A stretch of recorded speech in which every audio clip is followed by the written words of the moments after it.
झारखंड एक ऐसी जगह है जिसे घने जंगल, ऊंचे नीचे पहाड़ और पेड़ पौधों की कई किस्में मिली हैं, जिससे यह अनगिनत जीवों के लिए एक बेहतरीन घर बन गया है। इनमें तितलियां प्रकृति की सबसे नाजुक और खूबसूरत रचनाओं में से हैं। वे कला के छोटे उड़ते हुए टुकड़ों की तरह हैं, जो राज्य के हरे भरे नजारों में ढेर सारे रंग भर देते हैं। ये कीड़े सिर्फ सुंदर ही नहीं हैं, वे एक हेल्दी एनवायरनमेंट की एक जरूरी निशानी है।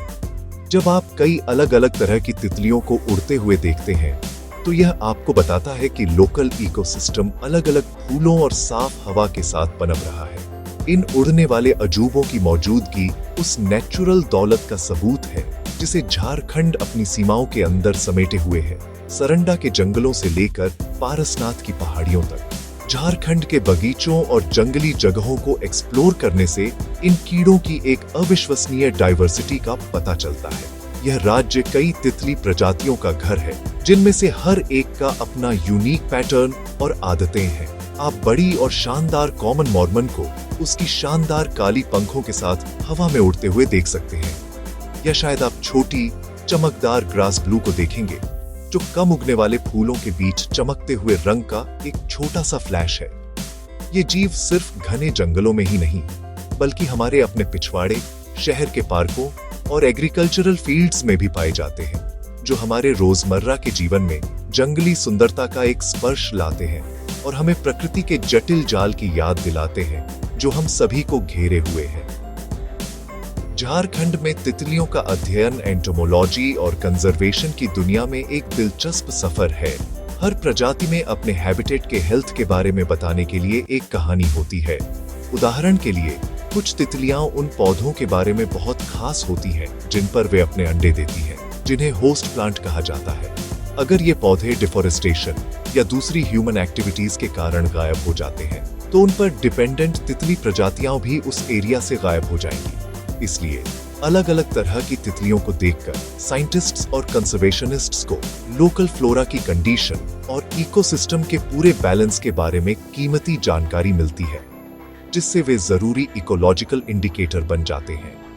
ये उड़ने वाले रत्न झारखंड की नेचुरल हेरिटेज का एक अभिन्न अंग है, जो राज्य की अविश्वसनीय बायोडाइवर्सिटी में योगदान करते हैं। उनकी कोमल उड़ान और चमकदार रंग नेचुरल दुनिया के लिए अचंभा और कनेक्शन की भावना पैदा करते हैं। वे हमें याद दिलाते हैं कि प्रकृति के बड़े डिजाइन में छोटे से छोटे जीव भी एक जरूरी भूमिका निभाते हैं। कॉमन जेजेबेल की व्यस्त उड़ान से लेकर ब्लू पैंसी की धीमी, जानबूझकर की गई गतिविधियों तक, हर तितली झारखंड में जीवन की सिम्फनी में चार चांद लगाती है। उनके हैबिटेट्स को प्रोटेक्ट करने का मतलब है कि हम सिर्फ एक कीड़े को नहीं बचा रहे हैं, हम आने वाली पीढ़ियों के लिए राज्य की जंगली और अनछुई सुंदरता के असली सार को सहेज रहे हैं, ताकि वे इसकी तारीफ कर सकें और इसे संजो सकें। तितलियों की सबसे अट्रैक्टिव क्वालिटी बिना शक उनके रंगों और पैटर्न्स की शानदार रेंज है। तितली के पंख एक पेंटर के कैनवास की तरह होते हैं, जो सबसे चमकीले पीले और नारंगी से लेकर गहरे नीले और मखमली काले तक के रंगों से सजे होते हैं। उदाहरण के लिए, झारखंड में पाई जाने वाली एक बड़ी तितली कॉमन रोज को ले लीजिए, जो अपने पिछले पंखों पर गहरे काले रंग के साथ लाल धब्बों का एक ड्रामेटिक कॉम्बिनेशन दिखाती है। एक ऐसा पैटर्न जो शिकारियों को उसके खराब स्वाद की चेतावनी देता है। विविधता बहुत शानदार है। कोई भी दो प्रजातियां बिल्कुल एक जैसी नहीं होती हैं, और उनकी सुंदरता कैजुअल ऑब्जर्वर्स और डेडिकेटेड नेचुरलिस्ट्स दोनों के लिए लगातार आकर्षण का स्रोत है, जो उनकी चमक को पकड़ने की कोशिश में घंटों बिताते हैं। तितली के पंखों पर रंग दो अलग अलग तरीकों से बनते हैं, पिगमेंट्स और स्ट्रक्चरल कलरेशन के जरिए।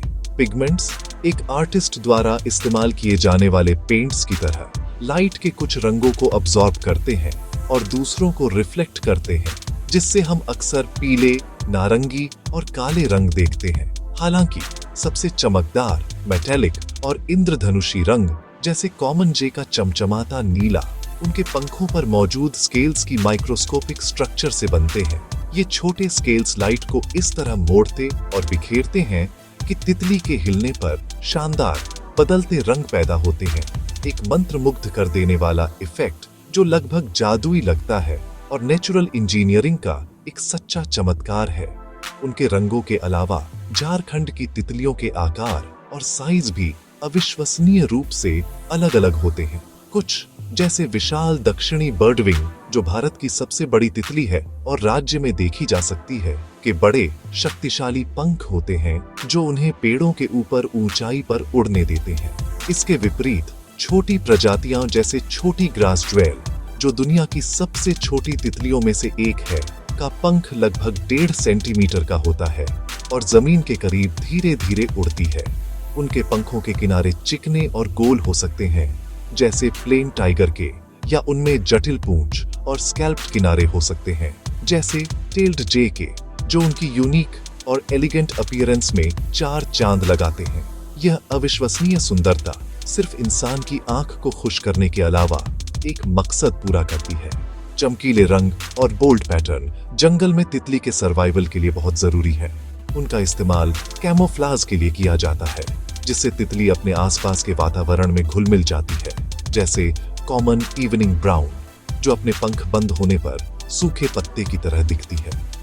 पैटर्न्स का इस्तेमाल शिकारियों को चौंकाने या भ्रमित करने के लिए भी किया जा सकता है, जैसे ब्लू पैंसी जैसी तितलियों के पंखों पर बड़े आई स्पॉट्स होते हैं जो पक्षियों को यह सोचने पर मजबूर करते हैं कि वे एक बहुत बड़े जानवर को देख रहे हैं। ये डिजाइन्स सर्वाइवल के लिए जीवन को आकार देने में इवोल्यूशन की शक्ति का एक प्रमाण है। एक तितली का जीवन एक अविश्वसनीय बदलाव की कहानी है जो मेटामॉर्फोसिस के नाम से जानी जाने वाली 4 स्टेज वाली यात्रा है। ये तब शुरू होता है जब एक फीमेल तितली ध्यान से अपने अंडे एक खास होस्ट प्लांट पर देती है। यह प्लांट उन छोटे बच्चों के लिए पहला और इकलौता फूड सोर्स होगा जो हैच करते हैं। हर तितली प्रजाति का अपना पसंदीदा होस्ट प्लांट होता है। उदाहरण के लिए कॉमन लाइम तितली अपने अंडे साइट्रस प्लांट्स पर देती है। अंडे छोटे होते हैं, अक्सर क्लस्टर में या अकेले दिए जाते हैं और इस अद्भुत जीवन चक्र की पहली नाजुक स्टेज होते हैं। यह प्रक्रिया यह सुनिश्चित करती है कि अगली पीढ़ी को जीवन में सबसे अच्छी शुरुआत मिले। उसके निकलते ही एक तैयार भोजन उसका इंतजार कर रहा हो। अंडे से एक लार्वा निकलता है जिसे हम आमतौर पर कैटरपिलर कहते हैं। कैटरपिलर का मुख्य काम खाना और बड़ा होना है और वह इसे बहुत भूख से करता है। वह अपने होस्ट प्लांट के पत्तों को खाता है, कई बार अपनी स्किन उतारता है क्योंकि वह साइज में बहुत बढ़ जाता है। कैटरपिलर कई तरह के रंगों और पैटर्नों में आते हैं जिन्हें अक्सर पक्षियों और ततैया जैसे शिकारियों से खुद को छिपाने के लिए डिजाइन किया जाता है। कुछ पत्तों के साथ घुलने मिलने के लिए हरे होते हैं, जबकि कुछ में चमकीले चेतावनी वाले रंग होते हैं जो यह बताते हैं कि वे जहरीले हैं। यह स्टेज कुछ हफ्तों से लेकर कई महीनों तक चल सकती है, जो प्रजाति और पर्यावरणीय स्थितियों पर निर्भर करता है, इससे पहले कि वह अपने अगले बड़े बदलाव के लिए तैयार हो जाए। एक बार जब कैटरपिलर अपने पूरे साइज तक पहुंच जाता है तो वह प्यूपा स्टेज में एंटर करता है। वह एक सेफ आश्रय वाली जगह ढूंढता है, उल्टा लटकता है और एक क्राइसालिस में बदल जाता है। इस प्रोटेक्टिव केसिंग के अंदर प्रकृति की सबसे जादुई प्रक्रियाओं में से एक होती है। कैटरपिलर का शरीर पूरी तरह से फिर से संगठित होता है। उसकी कोशिकाएं एक एडल्ट तितली के पंख, पैर और एंटीना बनाने के लिए फिर से व्यवस्थित होती हैं। क्राइसालिस खुद भी खूबसूरती से छिपा हुआ हो सकता है। एक हरे पत्ते, एक सूखी टहनी या यहाँ तक कि एक चमकदार गहने की तरह दिख सकता है, जो इस कमजोर अवधि के दौरान उसे सेफ रखता है। यह रेस्टिंग स्टेज बाहर की दुनिया से छिपा हुआ एक गहन और पूर्ण परिवर्तन का समय है। आखिरकार जब परिवर्तन पूरा हो जाता है तो क्राइसालिस से एडल्ट तितली इमर्ज करती है। पहले उसके पंख नरम और सिकुड़े हुए होते हैं और उसे उन्हें अपने पूरे साइज तक फैलाने के लिए उनमें तरल पदार्थ पंप करना पड़ता है। उनके सख्त होने के बाद तितली अपनी पहली उड़ान भरती है, जो अपने जीवन के अंतिम स्टेज को शुरू करने के लिए तैयार होती है। एडल्ट तितलियां मुख्य रूप से फूलों से अमृत खाने और रिप्रोड्यूस करने के लिए एक साथी ढूंढने पर ध्यान केंद्रित करती हैं, जिससे पूरा चक्र फिर से शुरू हो जाता है। वे सिर्फ खाने के लिए ही नहीं, बल्कि पोलिनेटर्स के रूप में भी एक अहम भूमिका निभाने के लिए फूल से फूल तक उड़ती है। एक ऐसा बिहेवियर जो उन पौधों के हेल्थ के लिए जरूरी है जिन पर वे निर्भर करती हैं। तितलियां सिर्फ खूबसूरत कीड़े नहीं हैं, वे हमारे एनवायरनमेंट के हेल्थ और बैलेंस के लिए जरूरी योगदान देती हैं। उनकी सबसे जरूरी भूमिका पोलिनेटर्स की है। जैसे वे अमृत पीने के लिए फूल से फूल तक जाती हैं, वैसे ही वे अनजाने में एक फूल से दूसरे फूल तक पराग ले जाती है। इस प्रोसेस को पोलिनेशन कहते हैं, जो कई पौधों को फल और बीज पैदा करने के लिए जरूरी है। तितलियों और दूसरे पोलिनेटर्स के बिना अनगिनत पौधों की प्रजातियों का रिप्रोडक्शन, जिसमें हमारे कई फूड क्रॉप्स और झारखंड के जंगलों की नींव बनाने वाले जंगली पौधे शामिल हैं, बुरी तरह से बाधित हो जाएगा। वे छोटे माली हैं जो पौधों के जीवन को जारी रखने के लिए लगातार काम करते हैं। ये नाजुक जीव फूड वेब का भी एक जरूरी हिस्सा है। अपने अलग अलग लाइफ स्टेज में अंडा, कैटरपिलर, प्यूपा और एडल्ट, वे कई दूसरे जानवरों के लिए भोजन का स्रोत हैं। पक्षी, मकड़ियां, छिपकली और दूसरे कीड़े सभी तितलियों और उनके लार्वा का शिकार करते हैं। यह उन्हें जीवन की श्रृंखला में एक मौलिक कड़ी बनाता है, जो इकोसिस्टम के भीतर कई दूसरी प्रजातियों की आबादी को सपोर्ट करता है। एक हेल्दी और डाइवर्स तितली आबादी यह बताती है कि शिकारियों के एक जटिल वेब को बनाए रखने के लिए पर्याप्त भोजन है, जो बदले में क्षेत्र में एक मजबूत और अच्छी तरह से काम करने वाले नेचुरल एनवायरनमेंट की ओर इशारा करता है।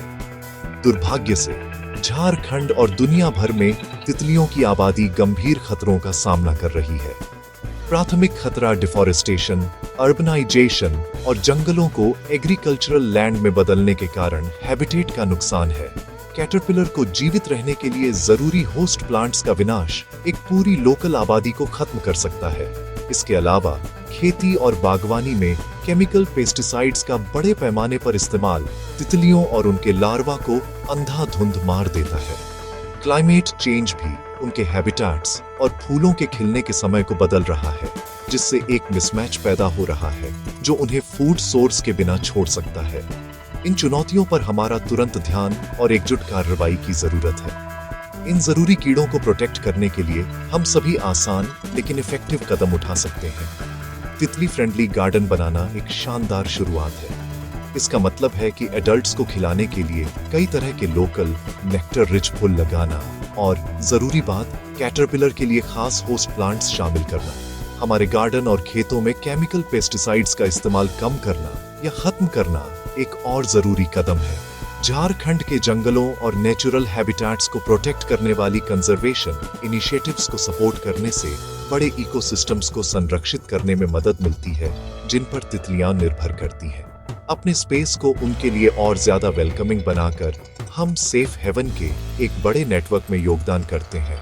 यह सुनिश्चित करते हैं कि ये उड़ते हुए रत्न हमारी दुनिया को अपनी सुंदरता से सजाते रहें और हमारे ग्रह के हेल्थ को बनाए रखें।